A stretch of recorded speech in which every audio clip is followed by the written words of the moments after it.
Sachan. I graduated from IIT Bhilai in 2021 with a B.Tech in CSE, and I attended Purdue right after. I graduated from Purdue with a Master's in Computer Science this year in 2023, and I've been working at MathWorks for about 3 months now. Favorite academic experiences from my graduate years at CSE, sorry, at IIT Bhilai doing CSE, have been the most of my research under Dr. Dhiman Saha, the cryptography course I took under him, and the lightweight cryptography course that was also under him. Um, I would say these are the core like favorite experiences at IIT Bhilai I had academically. I would also say the communications course I did with Dr. Azad, and the electronic payment systems course I did with Dr. Rajat Muna, who was our director at the time. I think these would form, like, I would say, the um, my favorite academic memories, I suppose. Research by itself, of course, that I think I worked with Dr. Dhiman Saha for what, year and a half approximately, I think, up until the time I graduated, largely because I think a year is more accurate probably. So yeah. As for the second part of the question, any particular experiences or projects that stand out? Yes, research largely, I would say. A lot of the coursework in the courses I just mentioned. Let's see. First and second year, I would say probably just learning more about the computer science fundamentals, algorithms being one. I think Dr. Paul took that one for us, Dr. Saradati. And before that, let's see, a lot of the courses that we took, that like a lot of the interdisciplinary courses we took, I would say the I'm forgetting the name of the course, but the human brain course that we had in my first semester. I think that's about it for the academic experiences.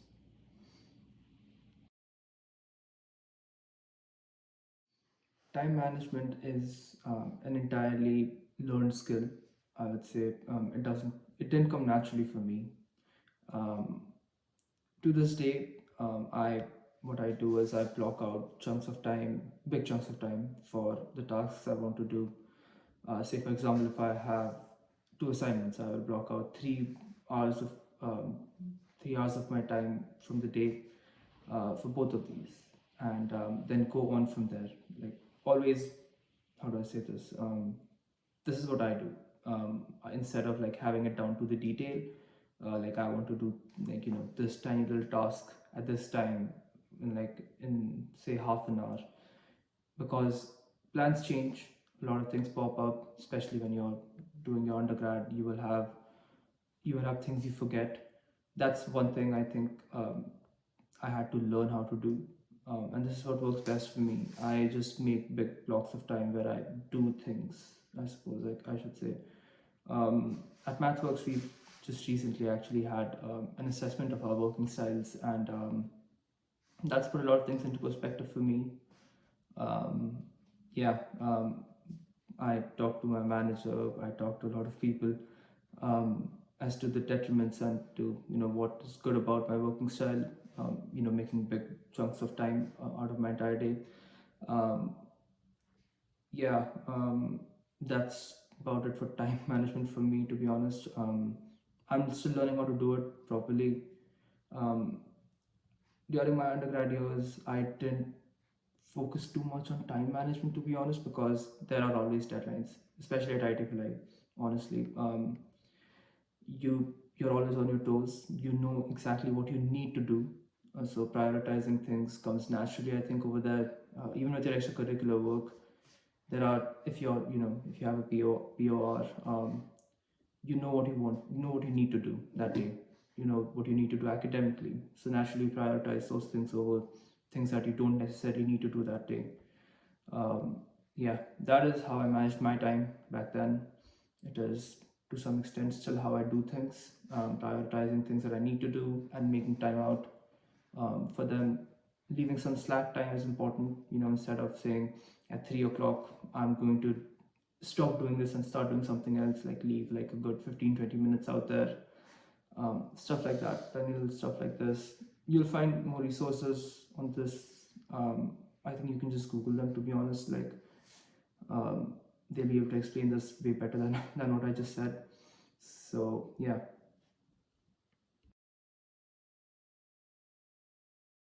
I've always wanted to study in the States. I think I was looking at schools even before I joined IIT Bhilai back in my 12th grade. Um, so I would say my motivation for studying at Purdue was that I wanted to study at the best schools on the planet, and I think that is self-explanatory, to be honest, to some extent. Um, you get, you study with people who are incredibly smart. My Yeah, you get to work with professors who are very good at what they do. Um, it's like asking, why would anyone want to join an IIT? To be honest, it's the same question. Better things, better peers, better professors, resources. That's it's that sort of thing. That's largely why I wanted to study in the States. Um, I got accepted into Purdue University, I think, along with what, NYU and a couple of others. Um, yeah, I chose Purdue because they have a very good faculty in computer science. I think I thought computer security. Um, any research area of professors that influenced my decision. Again, as I was saying, computer security was the biggest one.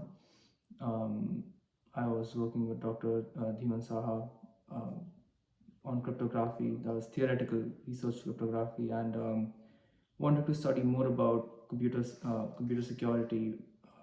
Was probably the biggest motivation in terms of areas. Yep.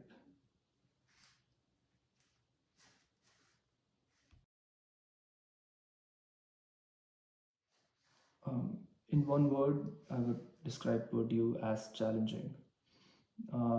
There's a lot to do. There's You have a lot of choices, really. So your biggest challenge, your biggest challenges are one in figuring out what you want to do, even though like it may not have been what you came to Purdue for. And your second would be to actually do it properly, do whatever it is, your research or your coursework properly. Um, you don't get a lot of time, I think, at Purdue in terms of coursework. It's very busy, it's very fast. You're already expected to know a lot of things from your undergrad. That is, there's a lot of courses in which, how do I say this? There's good pace. Like then people aren't going to wait around for you to understand what's happening. The assignments are challenging. The exams are challenging naturally. Um, you're expected to think. I think that's the one thing I would describe Purdue as. You should be able to think about things now instead of just learning about, for example, say algorithms. Um, you should be you should have like a good knowledge of algorithms and stuff like this before you enter Purdue, and they screen you on that depending upon like your application and stuff. So that's naturally there. Any courses or professors? I would say courses more than professors. Didn't do a lot of research at Purdue, unfortunately. Information security under Dr. Garman. Security analytics, where I actually learned machine learning for the first time. That was under Dr. Chelak, who was the only professor I did research with at Purdue. Yeah, I think working with working on these courses, working with my peers, I think formative experiences at Purdue.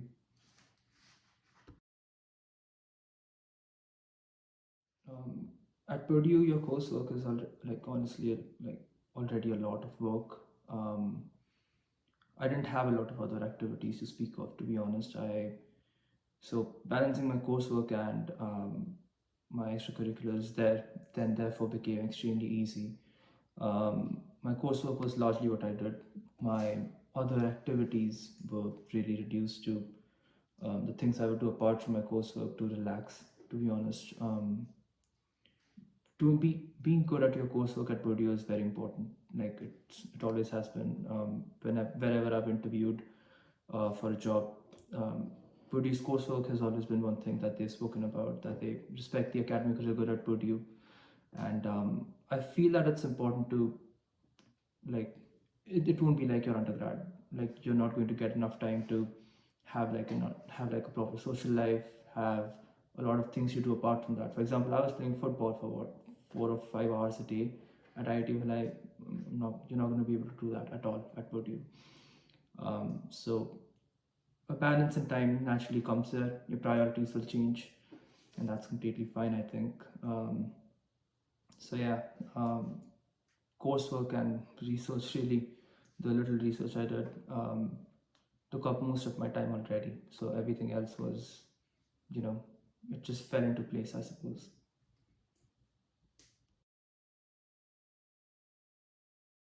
In terms of technical skills and knowledge that I gained at Purdue, I would say programming better has been really um, it's been the biggest part of um, what helps me throughout my day at MathWorks. Um, yeah, just I would say being able to program better because I was programming more. Um, I did lead code for the first time in my life. I mean, November 22 is when I started. Um, what else? Doing different types of courses. I learned machine learning for the first time here out of pure um, coincidence and choice. There are courses at IIT Bhilai, but at Purdue I just had a how do I say this?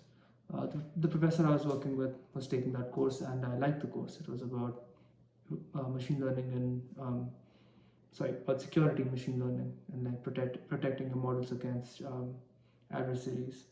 So yeah, I would say just a lot of the new areas I have um, picked up at Purdue and my general programming skills. I think these are what helped me most at MathWorks, and yeah.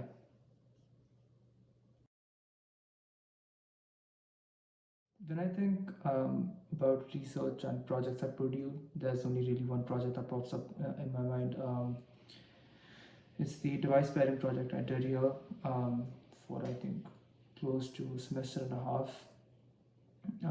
So I was working with another master's student here, and the aim of our project was to pair two devices. This is just like how you would pair two devices using Bluetooth, but we wanted to do this using sensor data. So what I mean by that is, say for example, there are two devices that have like the same sensor, say a solar panel, right?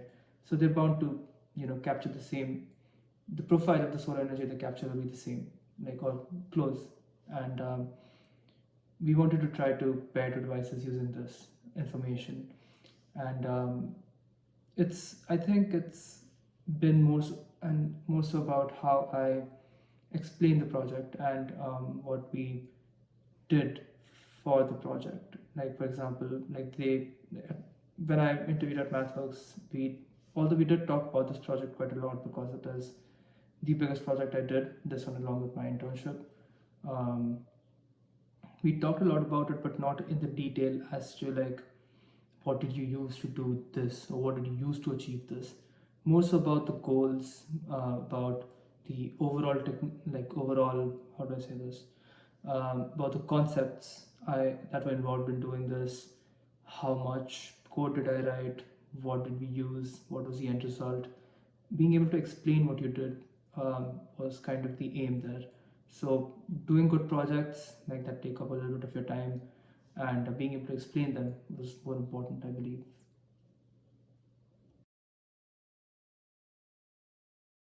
I got my job at MathWorks, regular application process, really online assessment. They called me after I had an interview with the HR.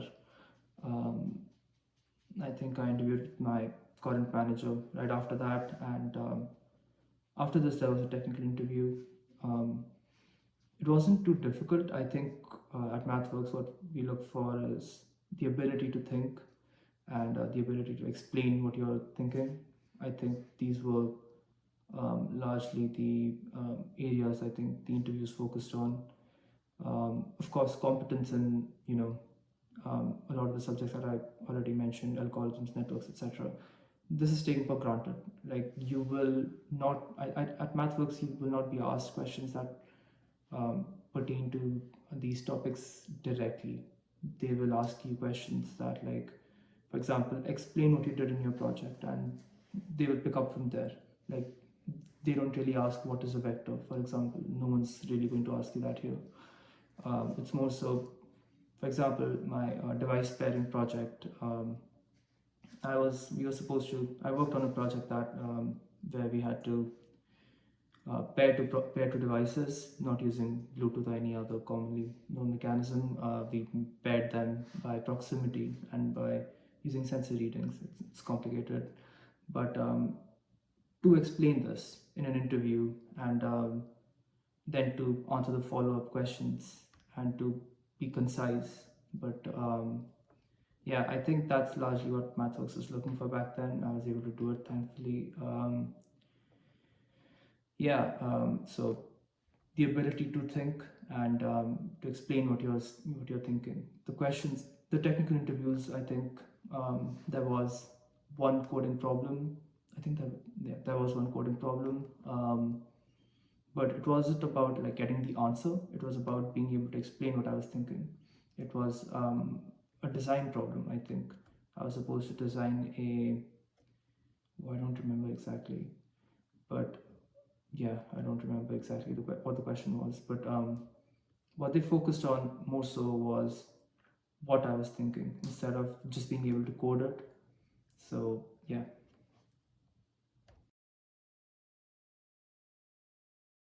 a typical day at MathWorks, I would say meetings to start the day with. Um, Scrums, that is regularly you discuss with your project managers what your progress is. You discuss with your mentors, because I am still technical. So the program I'm in, I'm not an SD right now. I am in what we call the engineering development group. I'm still learning how to do things. I work with different teams on different projects, and so currently, the project we can't really discuss the project that I'm working on right now. It is the nature of it is not something I can discuss really. So that's that really. But yeah, what a day looks like, I would say scrums in the morning. You get to work on your project for a little bit. We have trainings going on, like MathWorks. I think most of us the product MATLAB, like in CSE especially. Um, Even at IIT Bhilai, we didn't really focus on what Simulink is, but that's a large part of MathWorks, and a lot of our trainings do involve both MATLAB and Simulink, depending upon some of the choices you make internally on what you want to learn. So yeah, a lot of the trainings are like that. There's also trainings on how to be a good developer. There's trainings on, let's see, this past week I had training. That's what I had. We call that Dev 101. So a lot of trainings on how, I think we had like an hour and a half every single day of the week. So yeah, a lot of training still going on. So between meetings, actually working on your project and trainings, that really makes up the 8 hours of your day at MathWorks. So yeah.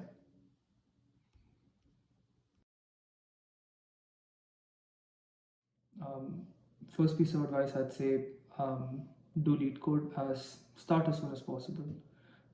I started a little late. I didn't even know yeah, I don't know why I started this late. I think getting over starting I think is getting over the starting point is um, it's a little difficult to figure out where to start. So I think there's my first piece of advice.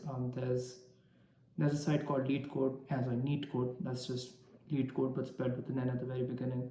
They have a bunch of problems. I think it's called the blind 150 or blind 75 or something. It's a bunch of easy to medium problems that a lot of companies ask in their interviews, or rather in their online assessments. I'm not sure if this is a popular resource.